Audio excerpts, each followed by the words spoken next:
മലയാള സിനിമയിലെ ഇതിഹാസങ്ങൾ കൈകോർക്കുന്ന പദയാത്രയുടെ വിശേഷങ്ങൾ പങ്കുവച്ച് മമ്മൂട്ടി. അദ്ദേഹത്തിന്റെ വാക്കുകൾ ഇങ്ങനെ: ഏറെ കാലത്തിന് ശേഷമാണ് ഞാനും അടൂർ സാർ ഒരു സിനിമയ്ക്കായി ഒന്നിക്കുന്നത്.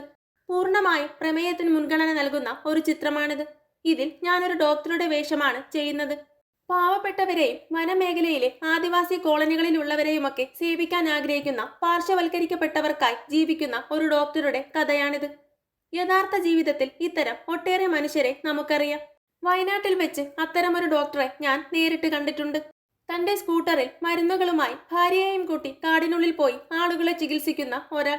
സ്വന്തം സ്വത്തുക്കൾ വിറ്റ് കാടിനുള്ളിൽ സ്ഥലം വാങ്ങി ഒരു ചെറിയ ഡിസ്പെൻസറി സ്ഥാപിച്ച് അവിടെ താമസിച്ച് അദ്ദേഹം ആളുകളെ ചികിത്സിക്കുന്നു. അതും ഒരു വലിയ പാഷനാണ്. സേവനത്തോടുള്ള അടങ്ങാത്ത അഭിനിവേശം, മമ്മൂട്ടി പറഞ്ഞു. മമ്മൂട്ടി കമ്പനി നിർമ്മിക്കുന്ന 8ാമത്തെ ചിത്രമാണ് പദയാത്ര. മതിലുകൾ, അനന്തരം, വിധേയൻ എന്നീ ചിത്രങ്ങൾക്ക് ശേഷം അടൂർ ഗോപാലകൃഷ്ണനും മമ്മൂട്ടിയും ഒരുമിക്കുന്ന ചിത്രമാണിത്. 1994 ഇറങ്ങിയ വിധേയന് ശേഷം 31 വർഷങ്ങൾക്കിപ്പുറമാണ് മമ്മൂട്ടിയും അടൂർ ഗോപാലകൃഷ്ണനും ഒരുമിച്ച് സിനിമ ചെയ്യുന്നത്. വിധേയനിലെ ഭാസ്കര പട്ടേലറിന് മമ്മൂട്ടിക്ക് ദേശീയ പുരസ്കാരം ലഭിച്ചിരുന്നു. മമ്മൂട്ടി അല്ലാതെ മറ്റൊരാളെ ചിത്രത്തിനായി പരിഗണിച്ചിരുന്നില്ലെന്ന് അടൂർ ഗോപാലകൃഷ്ണൻ മുൻപ് പറഞ്ഞിരുന്നു.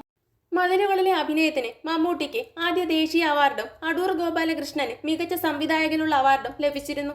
2016 പുറത്തിറങ്ങിയ പിന്നെയുമാണ് അടൂരിന്റെ സംവിധാനത്തിൽ പുറത്തിറങ്ങിയ അവസാനത്തെ സിനിമ. കൂടുതൽ സിനിമാ വിശേഷങ്ങൾക്കായി ചാനൽ മറക്കാതെ സബ്സ്ക്രൈബ് ചെയ്യുക.